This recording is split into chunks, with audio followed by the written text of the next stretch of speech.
I've never wanted to talk to my technology, and I certainly don't want it talking back. I like the tactility of turning knobs, sliding sliders, and flipping switches, being the master of the machine. I guess I'm just old-fashioned and don't prescribe to the forced inevitability of an intelligent tech future propped up by the soggy biscuit funding of billionaire skin-suit lizard men who rape their sisters and beg to be on islands. Allegedly.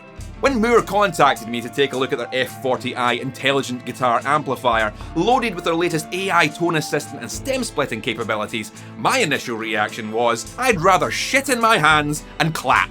But then I was like, no, Colin, you're a professional. Let's at least try to set aside our pre-existing bias and give this thing a fair shake. Maybe you'll come across some level of utility you hadn't previously considered. So here it is, and I'm going to seek to answer the question, do guitar amps need to be intelligent? Branding something as intelligent doesn't make it so. It's just marketing to jazz up the product to make it seem more advanced than it truly is. I'm old enough to remember the release of the first Apple iPod and the deluge of other companies slapping a lowercase I onto their products to cash in on that future technology trend. And it seems that not much has changed in the last 25 years. MOOER are no strangers to this kind of branding. Their effects processors powered the GTRS intelligent guitars, which are just normal electric guitars with a digital effects processor built in. Well-crafted instruments, but no more intelligent than sellotaping an HX Stomp to a Stratocaster. The F40i is functionally a digital effects processor sellotaped to a 40-watt Bluetooth speaker. On board are a large number of presets constructed from a host of amp and effects models, a drum machine, and a tuner. It has a companion app that functions just as a control surface for the settings that can't be accessed by the front panel buttons or the circular touchscreen on the centre of the amp. The app is used mostly for designing and modifying the settings of your own custom presets. But the amplifier can function on its own without downloading the app. This is not a requirement. The only thing that can make claim to the intelligent label are two AI features that seem to be bolted onto the bottom of the app as an afterthought, as if perhaps to cash in on a trend. One of them generates new tone presets based on text prompts, and the other is a stem splitter for any audio you decide to upload. Neither of these are structural to the main functions of the amp, so let's circle back to them once we've explored the basic functionality and sounds of the unit. To capture these sounds, I'll be using primarily the stereo line out, but I've also got a Lewitt LCT440 condenser mic in the room so you can get a sense of what this sounds like to sit right next to it. There are a hell of a lot of presets in here, broken down by amp models and genre types, so please excuse me for not showcasing all of them. Consider this a highlight reel of the better sounds that this MOOER can produce.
There is also a drum machine with genres and styles of beats to lay down a groove under your playing.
That established as a baseline, now let's see what these AI features are bringing to the table, starting with the presets. We've got AI presets and AI StemLabs, so we'll try the presets first. But here's the problem. In order to get access to those, I need to log into a MOOER account or register a MOOER account, which involves me handing over my phone number or email address. There's even a quick login with your phone number. And the problem is, MOOER, I'm not sure I want to hand across my phone number to you just to access AI presets. Right, so I've taken one for the team and I've registered a MOOER account using my email address. Let's see if I can now access the AI presets. Hello, after a certain sound, drop the artist or track name. I'll help you get that tone. So this is their AI assistant window. We've got a little stopwatch there that shows you all your previous ones. But how do I actually insert something? It's not, hello? Hello, AI, MOOER AI, do you want to fucking help me? No, it's not registering through voice. There's no keyboard coming up. Yeah, definitely not coming up with a keyboard. Not coming up with do I touch the symbol? That doesn't do anything. That's just an image. That's not a button, that's just an image. All right, that doesn't seem to do anything. So maybe it's because I'm on Android. Maybe there's a fault with the Android app. Let me go and download this all on my iPad and we'll see if iOS does any better. So it turns out the app isn't broken on Android. They've just placed the button that you need to press to get it to work underneath the bottom navigation bar. They've just forgotten to factor in the bottom navigation bar when they've been designing the placement of their essential elements. One iPad update later, let's see if we can get this AI preset working. It's going to come up with, yeah, here we go. What sound do I want? Let's do 60s fuzz rock lead. All right, that's something someone might search for. Let's generate that and see what it does. Loading the sound in, loading the settings.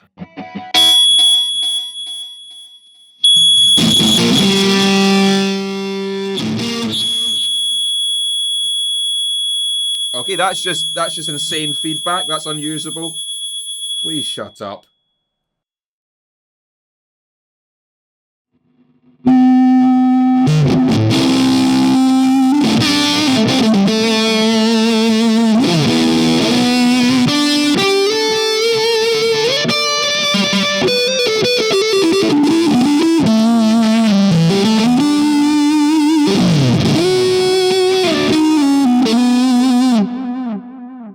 try the last one, see if we can get something that's not just insane feedback.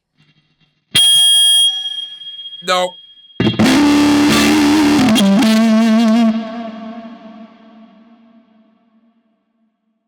'90s pop reverb rhythm. We'll try that.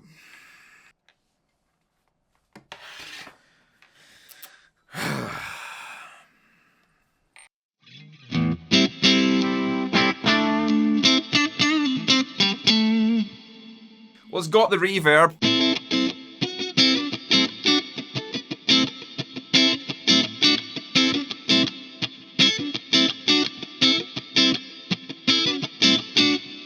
Sounds like a rhythm track with reverb on it.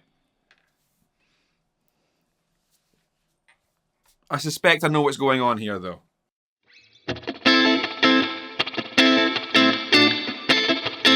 Because that just sounds like the same tone with the settings sort of randomized.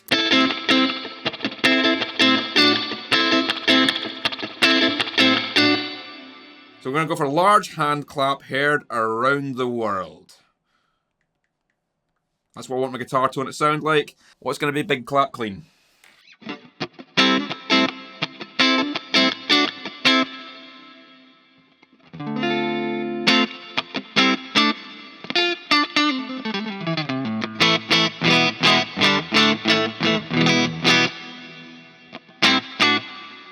A clean sound with reverb on it. Great. Okay. Overdrive.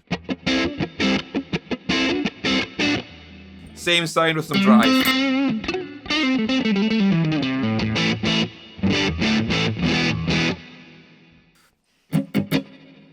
Oh, distortion. What's the distortion?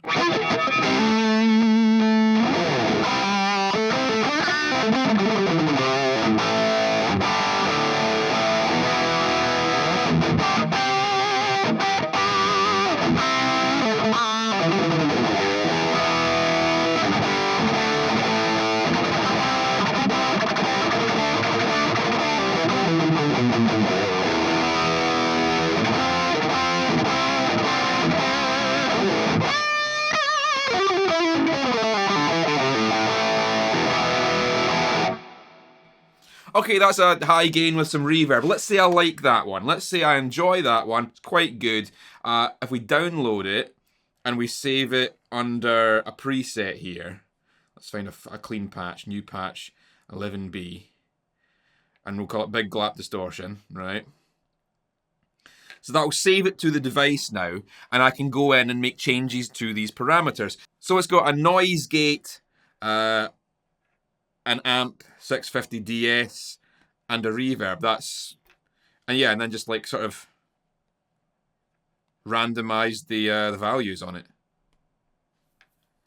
And I think that's all it's really doing. I don't think there's any actual AI generation happening here. I think what it's doing is doing a keyword search for 60s, rock, funk, pop, chorus, reverb, and then going through the presets that already exist, the amp models that already exist, lining up the keyword search with what's tagged in those effects and amps, and then just randomizing the settings. I don't think there's actually any AI going on. I don't think there's anything's being generated. I think the time that it takes to cycle through is just the time it takes to randomize the settings.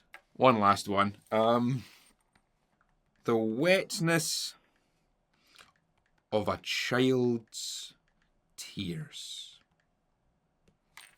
Let's see how I can make my guitar sound like the wetness of a child's tears. I'm hoping for something sad and ballady here.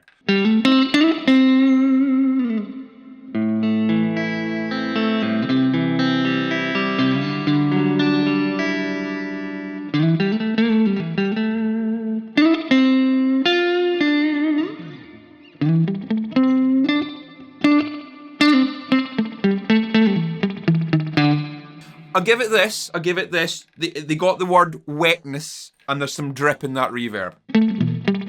Was that intentional? Was that something the AI intended? Or is that just sheer fucking coincidence?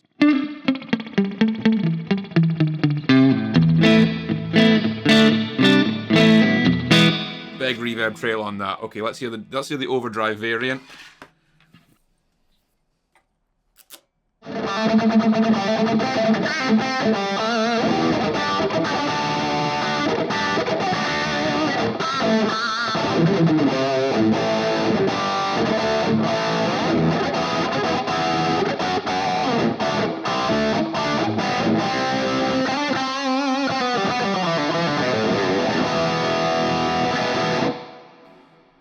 Yeah, that was kind of fun. I do like that tone. That's not bad. I'm going to download that Child Tears Overdrive. I want to see what settings have been randomized in this one. There we go. It's got like an AC30 with a clone in front of it, a noise gate, and a spring reverb.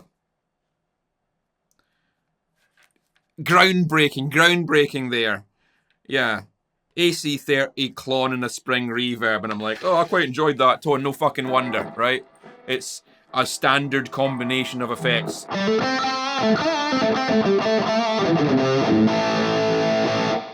It's not doing anything outlandish. I think it's really just taking standard. When it doesn't know what to do, it just goes, right, we'll give you an overdrive and an amp and a reverb, and there you are. I think it's like held very confined within its parameters. And honestly, a random button would be more interesting. A random button would at least give you weird combinations. Ultimately, I'm not convinced that this is even AI. I'm certain this is nothing more than a basic keyword search that scours the tags of the existing preamps, amp models, and effects types, and then randomizes the settings within some constraints. Many of the effects chains it generated were extremely simple and quite similar to each other, which I suppose is a constraint you'd implement if you wanted the majority of the results to be usable, but when they don't deviate drastically from the vast array of excellent presets already included in the amp, which someone presumably programmed with intent, it makes me question why it's here. If it did generate outlandish sounds based on more conceptual prompts, then I could see the utility.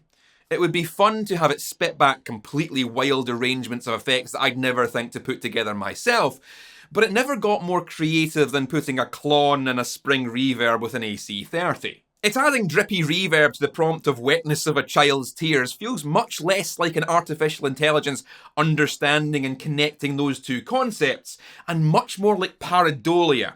We're looking for patterns in random data and ascribing meaning where there is none. And for something that for all practical purposes is just randomizing the settings of the presets, why do I need to create an account and hand over my email address and phone number to access it, when I don't have to do that to access the presets normally? I've taken a few days to ruminate on this and distance myself from the initial disappointment of the experience, and I think I've maybe settled into a more nuanced take here. Firstly, I'm not sure why I expected the AI to do anything strange or novel. Of course, if there is any AI in here, it's simply aggregating a median guitar tone. It's obviously going to spit back the most average, middle-of-the-road effects, arrangements, and settings for any given prompt. AI is not designed to provide original concepts or inventive interpretations. It's a most likely result machine. The AI tone generator works when you prompt it with exactly what you want. If you ask it for a 60s lead fuzz tone with delay, it'll give you that. And if you ask it for a clean pop rhythm tone with chorus, it'll give you that too. So on one hand, it functions as intended, but on the other, it's like, if I had to tell it exactly what to include, what's stopping me just creating that tone myself? Beyond laziness. The main defense of a feature like this is that it makes dialing in tones easier for people who don't know anything about effects or amps. If you don't know which presets and models and settings get you the sound you're after, then this will magically do it for you. But the feature only gives you what you explicitly ask for. Ask it for something vague and conceptual without specific instructions for era or genre or effects, and it is essentially giving you a random assortment of basic tones back. To get it to give you something specific, you need to have some fundamental understanding of the construction of those tones to begin with. You need to know effects types, you need to know the eras and the styles of amps, and if you do know all of that stuff already, then you don't need a tool like this, because you can just pick those elements from MOOER's extensive list. I think what I'm finding really difficult to reconcile here is that dialing in tones isn't difficult. Every guitar sound ever is either a clean tone or a distortion tone with some reverb, and you add delay and modulation to taste. Every amp is gain, volume, and a 3-band EQ. It's really not that deep, and the sounds that this generated sort of prove that point. They all gravitate around very similar cleaner distortion tones with reverb and a couple of effects. It might be fun as a novelty, but I don't see any prolonged application for this when simply understanding the basic construction of guitar tone, which can be gleaned from any of the presets already present in the amp, will give you that understanding. And it's not like I just chose the worst of these to show you. That's everything I generated, bar the first example, which was Big Jobby farting out a bumhole, which was admittedly crass on my part, and the AI returned 3 identical dry clean tones in response, which I chose to read as the app refusing to suffer insult with impunity. Let's see if the AI StemLab fares any better. Well, we've got a terms of use disclaimer which we'll have to read through carefully before we agree to it. So here's what it says. MOOER AI StemLab uses artificial intelligence to separate audio files into... Only upload audio content for which you hold legal rights and have obtained sufficient authorization. Separating, extracting or reproducing copyrighted musical works or sound recordings without proper authorization. Any disputes, claims or losses arising from your violation of the disclaimer or any applicable law shall be your sole responsibility and not your... Well, that's a lot of legalese jargon, but ultimately it boils down to 3 important points. 1, the stem splitter is for non-commercial use, personal and educational purposes only. Don't be using this to create music that you'll then sell or upload.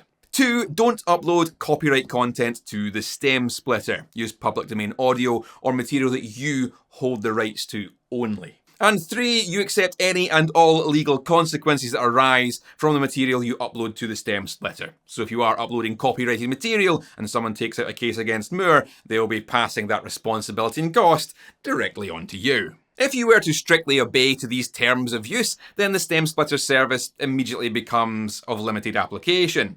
AI stem splitters are usually marketed as tools to isolate a guitar solo or mute a vocal, so that you can create your own backing tracks or learn specific instruments out with their full context in a mix.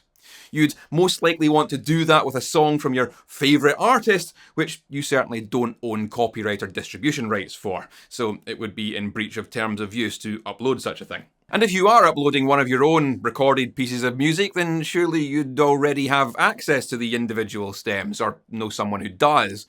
But I don't know, maybe you lost the Reaper file and all you have is final MP3 and you desperately need to remove the vocals from your own track because the singer is facing the allegations again. What also isn't mentioned in any of these terms is what happens to my ownership of any of the material that I do upload. It's not unusual for audio and video uploaded to these services to become the property of whoever owns the stem splitting AI. It's a way for them to collect material without paying compensation, which they then use to further train their models so they can plagiarise your work for the benefit of their other paying customers. So to keep in accordance with the terms I agreed to, I uploaded this original track performed by an anonymous pigman to whom I have no personal relation. This has 2 guitar parts, a dirty bass, and drums. No vocals or synths though. Here's a taste of what that arrangement sounds like.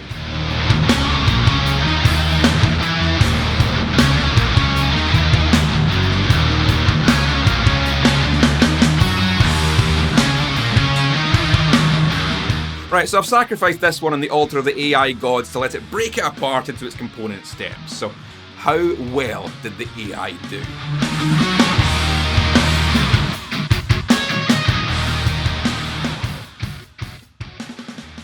It did a reasonable job in isolating the drums. There were some moments where the bass pokes through, it's weirdly gated in places, and a lot of the more nuanced ghost notes and softer hits are lost. The strong kick and snare are mostly there, as are the big cymbal crashes, so while it's not perfect, if you did want to isolate a drum track to jam on top of, this does an okay job.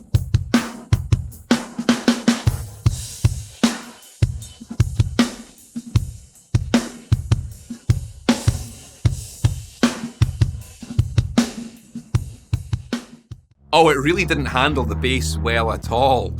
I think it's struggling with the bass distortion, which puts overtones into the guitar region. So those are getting left out and it only keeps the lower, less distorted frequencies. It even loses the bass entirely for the section where the bass plays the riff an octave up. It's seeing all of that stuff as guitar and just cutting it out.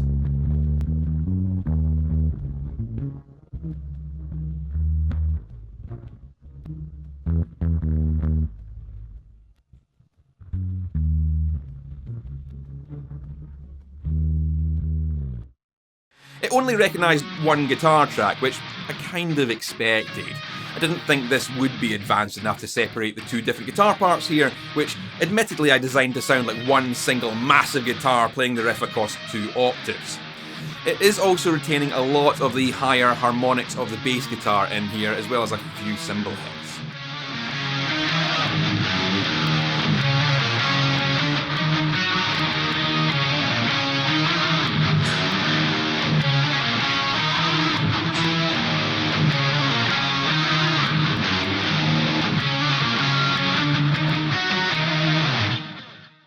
And despite there being no vocal on this track, the AI did spit out this demonic breathing, which seems to be the reverb in the spaces between different instruments being misinterpreted as vocals.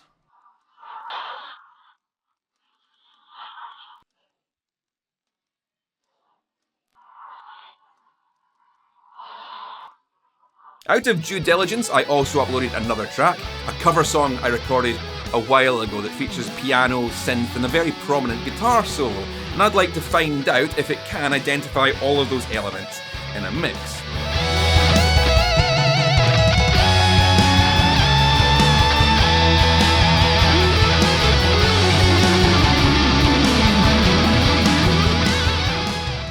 Well, if you were hoping for it to separate the guitar solo from the rhythm guitars, you'd be disappointed. This groups all the guitars together, so there's no ability to mute a guitar solo and create a backing track to practice over.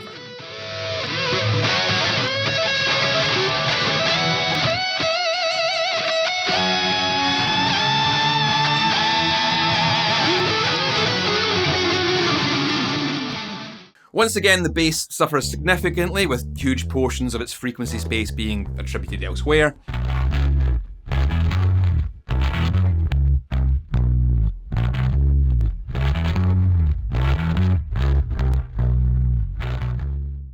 I mean, it isolates some of the piano, but it sounds heavily filtered compared to the real element in the track.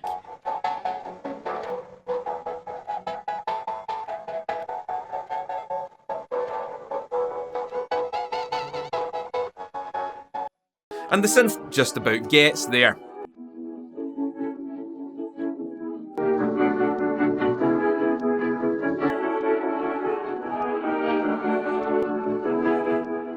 Here is the AI stems with the guitar muted. I'll let you be the judge of if this sounds good enough to be a worthwhile utility.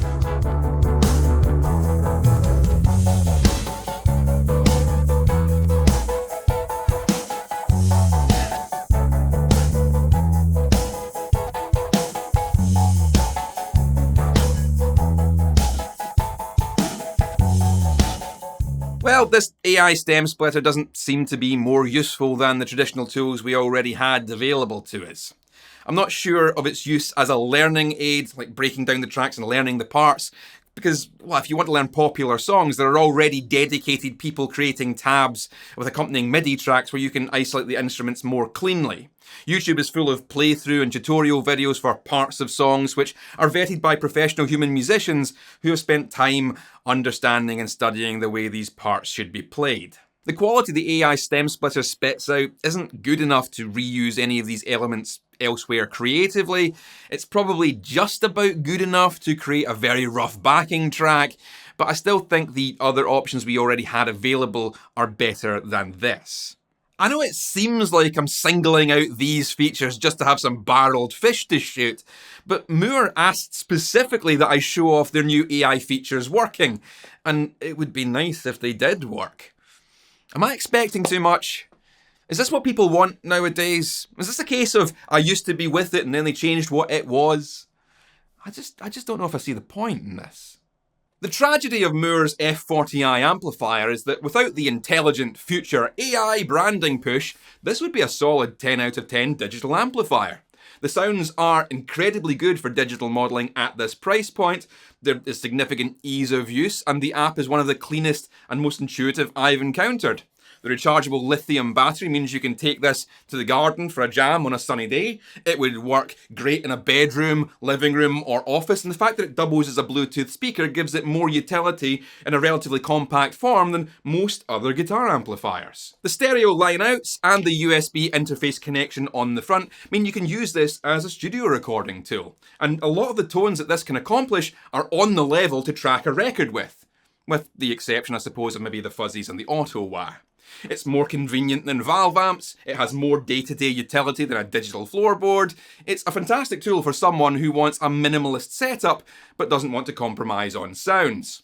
And I can't overstate this, the app is easy and intuitive to use. It's one of the better companion apps for this style of product. But then there is the baffling inclusion of these AI features which seem rushed in their implementation. The AI presets particularly, which are broken on Android, spits out sounds functionally identical to the vast array of tailored presets already available in the AMP. It seems a redundant inclusion, and the fact that it's gated behind a data collection exercise lays bare the intent from MOOER that these features are included to benefit them much more than to benefit you. One of the ways that these digital modelling solutions aids in the learning process is by letting users experiment freely with amps and effects types without having to financially invest in more equipment to do so. I started out 20 years ago with a Line 6 tone port and was able to find out what chorus, reverb, flangers and all the rest did by flipping through the presets and changing the parameters. MOOER are offering the same experience here with even more intuitive controls and a more robust tone library, which is all fantastic stuff, but I don't think the AI presets really add anything to the experience. If anything, it de-incentivizes learning by passing all of the discovery off to a machine and letting it make decisions for you. I understand that MOOER, as a brand, has always put advancing the technology at the forefront of their products, and I commend them for it. They're trying to ensure that they aren't languishing in the past like far too much of the guitar industry does, while removing as many roadblocks as possible that get between players and creation. This does that so well with its core features, but the bolted-on AI inclusion seems like a step backwards. It's putting some of those roadblocks back in, and I'm not sure that's really the future any of us want from technology. So do we need intelligent features in our guitar amps? Well, MOOER has not convinced me that AI is the answer. The sparse AI features break no new ground and simply offer clunkier ways to achieve things we already had more elegant solutions for. But in terms of building a compact digital guitar amplifier that can integrate into modern life, they've completely nailed it here. I was pleasantly surprised by how much I enjoyed the sounds and functionality, so if you are willing to overlook and ignore the pointless AI inclusion, this could well be the portable amplifier you've been looking for. If you are interested in getting one of these for yourself, you'll find product links in the video description, but that's all for now. Keep it loud and stay safe.